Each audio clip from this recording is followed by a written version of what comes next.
Our game takes place about 60 years after the fall of Constantinople, so when the Byzantine Empire ended and the Ottoman Empire didn't begin but sort of overtook the old Byzantine Empire. The Byzantine Empire had lasted for 1,000 years, but its last 200 years was dwindling, and the population of the city had fallen to about 40,000 people. So I remember reading lots of historical articles about how it was just a decrepit place, and when the Ottomans came in, they set about revamping the place and building it up. So the population went from 40,000 to about 400,000 in just 100 years. So we're assuming around a population of about 300,000 people. The fall of Constantinople was a big deal. It was 60 years before our story starts. The repercussions of that is what our game is dealing with. We have these Byzantine holdouts kind of in our game, where the last gasp of the old empire is sort of trying to hold on. When a city changes hands, it's never clear cut. It would never be like we come in and you get out.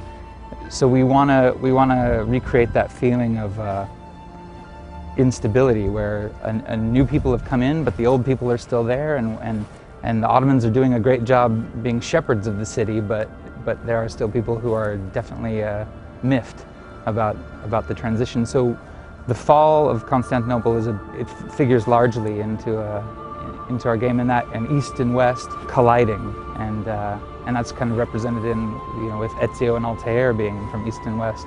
Constantinople is a juncture where all that kind of comes to bear. And the Sultan at the time, or Sultan, is a guy named Bayezid II. Bayezid is at the last legs of his rule, and he's got a number of sons who want to sort of step into his shoes. In actual history, we have a couple brothers. We have Ahmed, and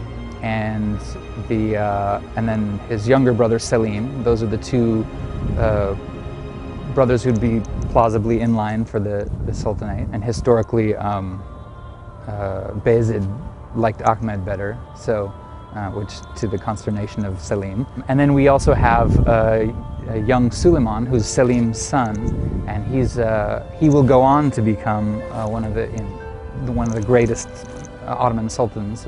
I think his reign lasts something like 50 years. But in our game, he's a 17-year-old kid, sort of a young man. He's already the governor of a small province in the north. He got an early start.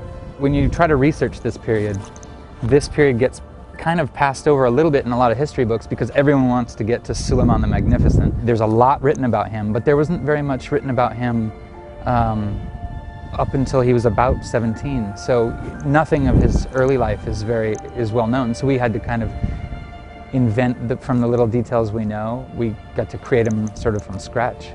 But 1511, 1512 is a pretty pivotal point in this. Like, as I said, it's Bayezid's last year. I won't go into too much of how that transition happens, but that's just a really pivotal moment for the royal family. We'll see what happens.